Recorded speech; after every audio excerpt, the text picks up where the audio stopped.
Hello there, Dave here, talking about the book of Numbers. Numbers chapter 13 is when the spies are sent into Canaan. Spies chosen as men of their groups that would be good to go into the promised land, spy it out, see if it's ready for us to enter in, because this has been the promise all along when God brought his children out of Egypt that they would go into the promised land. So here they are. But in chapter 14, the people reject Canaan. They're like, no, there's giants and lots of other things, huge walled cities. There's no way we could conquer that or anything. So they're murmuring their unbelief, their inability to trust God for what is to come into that promised land adventure, caused them to end up basically dying in the wilderness for 40 years after that. But the children refused to listen. Now, God was angry at this point with his people, you would imagine.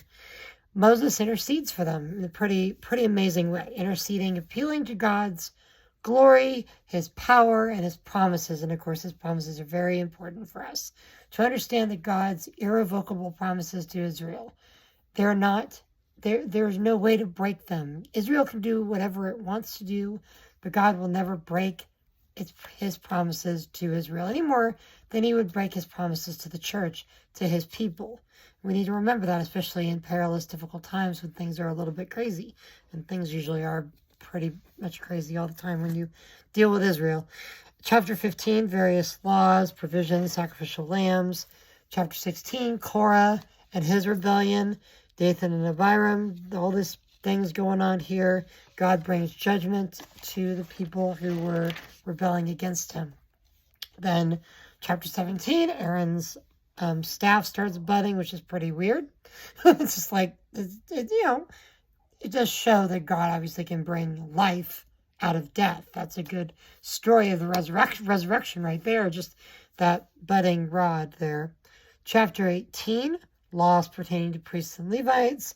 Again, things that they were supposed to do, tithes to be given to the priests and to the Levites so that they can do the work of the Lord. Similar to what Paul talks about in the church, how the pastors could be supported by the church. Not required.